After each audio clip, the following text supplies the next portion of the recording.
Bonjour la famille, bienvenue de retour, j'espère que vous allez tous bien. Je voulais vous transmettre quelque chose que quelqu'un m'a partagé il y a un moment, et je n'ai tout simplement pas eu l'occasion de le partager, mais c'est extrêmement intéressant.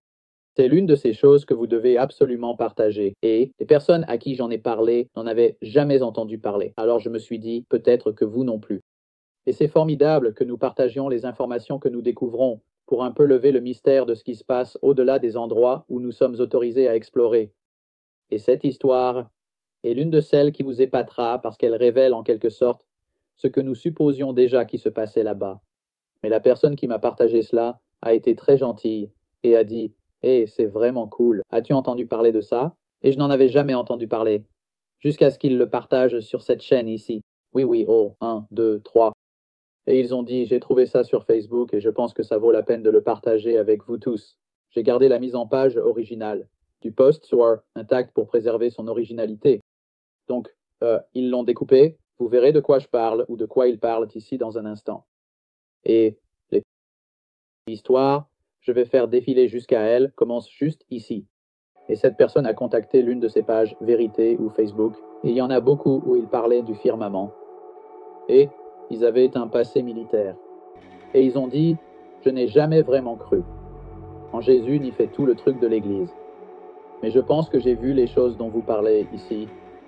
Je ne savais juste pas ce que c'était à l'époque.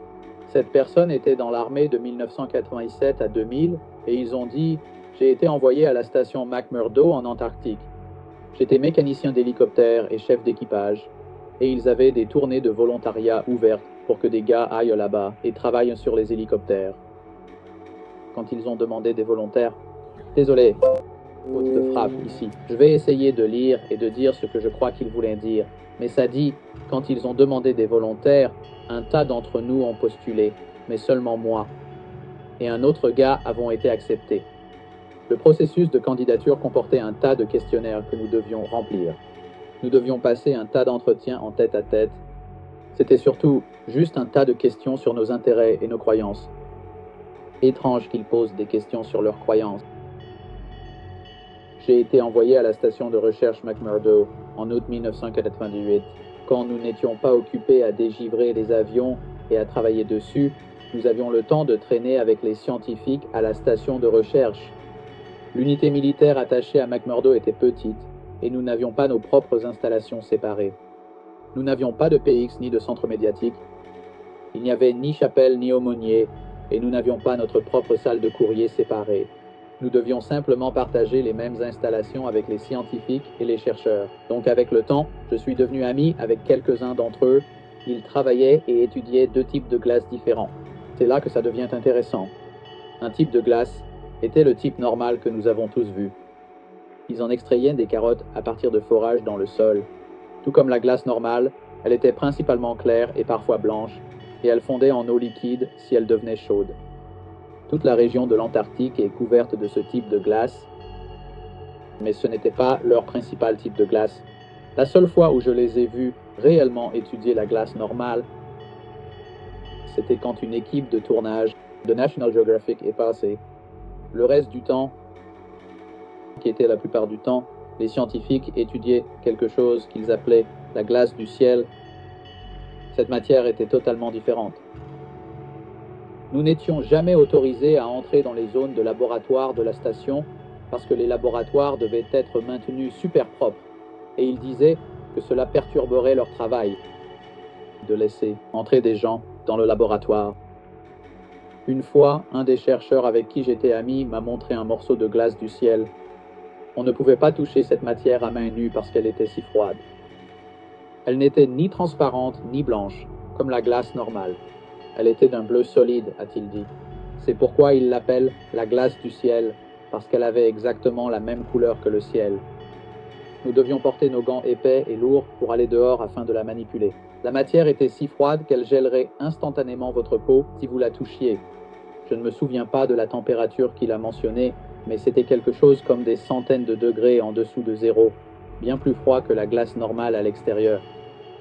Il devait la transporter dans une bouteille en métal qui ressemblait à un thermos. Il m'a laissé jouer avec un morceau pendant un moment. Elle semblait plus légère qu'un morceau de glace normale de la même taille, comme si elle n'était pas du tout très lourde. On avait presque l'impression que l'on pouvait la lancer en l'air et qu'elle redescendrait en flottant, mais je n'ai pas essayé. Et elle était aussi un peu flexible quand j'ai essayé de la plier. Elle ne se cassait pas comme le ferait de la glace normale, et même pour un petit morceau, on pouvait voir à travers. Elle était d'un bleu solide dès la surface, et voici la partie vraiment étrange. Elle ne fondait pas en eau. Quand elle devenait chaude, parce que nous l'avions à l'intérieur, elle commençait simplement à rétrécir. Elle devenait de plus en plus petite, mais mon gant ne devenait jamais mouillé.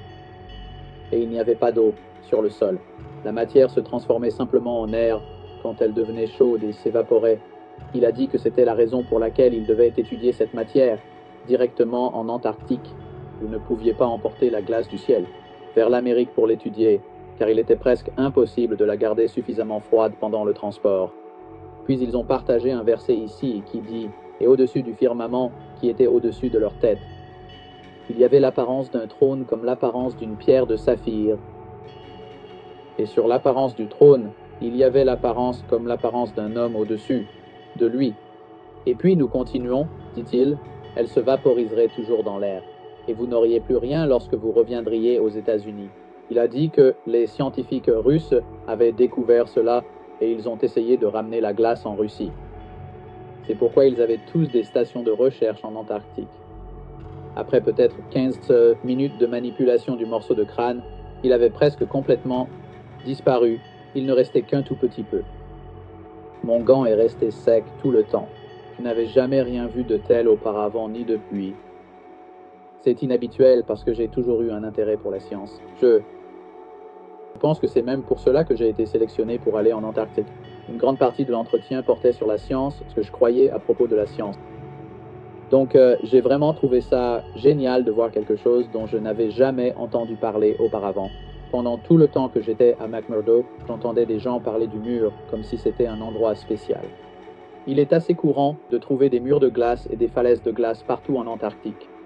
Tout l'endroit est de la glace, mais c'est tout simplement de la glace normale, blanche ou transparente. Alors j'ai demandé à mon ami d'où ils obtenaient la glace du ciel, et il a dit que ça venait du mur. Je ne me souviens pas exactement comment il l'a décrit, mais apparemment, il y a un immense mur de glace du ciel. En Antarctique, a-t-il dit. C'était à des centaines de miles à l'intérieur des terres depuis la côte. Je n'ai jamais pu le voir moi-même parce que j'étais seulement, et puis j'ai sauté en avant, stationné à McMurdo. Je n'ai pas pu partir en expédition. Il a dit que c'était la plus grande structure naturelle du monde. Imaginez cela.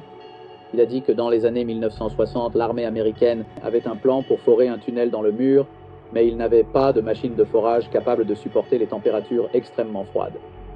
Alors ils ont eu tout un projet de test au Groenland où ils ont développé des tunnels de glace et inventé de nouvelles machines de forage capables de fonctionner à des températures extrêmement froides.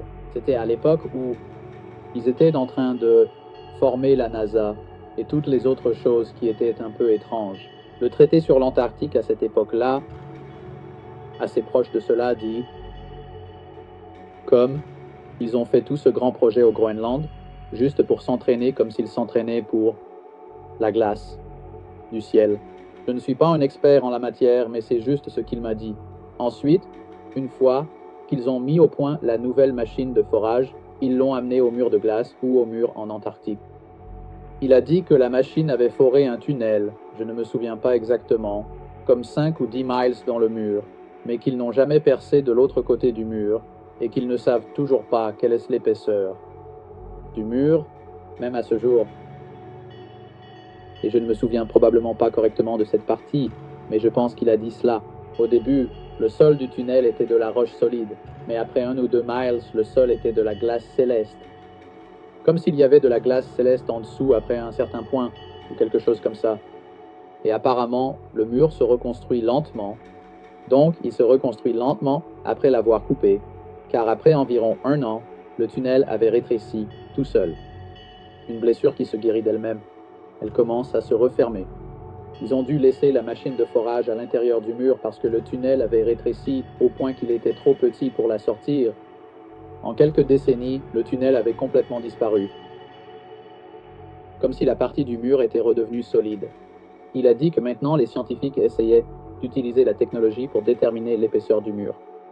Il a mentionné quelque chose à propos de placer des capteurs sismiques tout le long du mur et que d'une manière ou d'une autre, on pourrait mesurer le signal d'un tremblement de terre pour voir quelle est l'épaisseur du mur. Mais il m'a un peu perdu à ce moment-là. Je n'y ai jamais vraiment pensé après être parti. C'était vraiment des trucs bizarres, mais je ne pensais pas que c'était un gros problème à l'époque. Mais ensuite, il y a quelques semaines, j'ai vu une carte du mur en Antarctique, sauf que la carte était toute plate et avait l'air folle, et elle montrait le mur s'étendant tout autour de la Terre. Depuis lors, j'essaie d'en savoir plus sur la glace céleste que j'ai vue et le mur dont j'ai entendu parler, mais je ne trouve rien du tout. Alors maintenant, je me demande vraiment s'il pourrait y avoir un lien ici. C'est comme ça que j'ai trouvé ce groupe. Donc j'espère que peut-être une partie de mon expérience aidera quelqu'un à comprendre quelque chose. Eh bien, merci à cette personne. Si elle disait la vérité, c'est une information très intéressante donnée. Ce que nous savons nous entoure. Nous savons que le firmament n'est pas seulement fait de glace. C'est quelque chose de spécial. Cela pourrait être juste quelque chose près de la fondation pour vous empêcher d'y aller complètement. Le dessein du Père est très complexe et il a la préscience. Il sait ce que l'humanité va essayer de faire. Ces petites bombes nucléaires qu'ils ont tirées sur le firmament n'étaient rien. Comparées au firmament, ils ne peuvent pas le briser. Ils ont essayé. S'ils pouvaient, ils le feraient, mais ils ne peuvent pas. Et c'est juste l'une de ces histoires qui confirme beaucoup de ce que j'avais supposé se passerait. J'ai toujours pensé, mec, s'ils sont là-bas et qu'ils peuvent y aller, ils essaient probablement de percer à travers. Et s'ils le font, comment se fait-il qu'ils ne soient pas déjà passés à travers? Et cela répondrait à la question pour vous, car cela se referme au fur et à mesure que vous passez à travers. Mais c'était dans les années 60, on ne peut pas savoir ce qu'ils essayent maintenant. Principalement le garder. Je suis sûr que c'est leur plus grand travail, nous empêcher d'y aller. Et si vous y allez, vous ne pouvez aller qu'à certains endroits. Cela coûte des dizaines de milliers de dollars pour un billet aller simple, sinon beaucoup d'entre nous y seraient déjà allés. J'ai essayé de faire un peu de repérage et d'enquêter sur cette vidéo ici. Elle n'avait que 300 vues environ. Vraiment des trucs sympas. Je voulais transmettre cela. Sachez que les jours de censure font que vous ne pouvez plus trouver des choses comme ça. Et je me souviens l'avoir mise dans ma playlist Firmament. Je voulais juste m'assurer que vous aviez entendu parler de cela. Je voulais vous le transmettre. Cela répond à certaines questions que la plupart d'entre vous, si vous êtes comme moi, se posaient sur ce qui se passe là-bas. Et certaines propriétés près de la fondation du firmament. Cela pourrait continuer ainsi sur de nombreux kilomètres. Qui sait, nous le découvrirons bientôt. Un jour, le firmament lui-même se déroulera comme un rouleau. Mais ce deuxième jour de la création où il a mis s'est étendu pour les signes et les saisons et nous faire savoir qu'il reviendra très bientôt. Et c'est l'une de ces choses que nous sentons être juste au coin de la rue, en raison de la façon dont les choses se passent dans le monde et de ce pourquoi ils essaient de nous préparer et toute la division qu'ils préparent pour une guerre. Je reviendrai là-dessus dans un petit moment dans une autre vidéo, ce pourquoi ils se préparent et comment vous pouvez vous préparer vous-même pour ne pas tomber dans les tromperies. Mais on se revoit bientôt. Je sais que c'est une vidéo aléatoire, et j'essaie juste de mettre ces choses-là dehors et d'arrêter de procrastiner et de partager les informations que j'ai. Tant que nous le pouvons encore, je vous revois très bientôt. Restez en sécurité, restez prêts.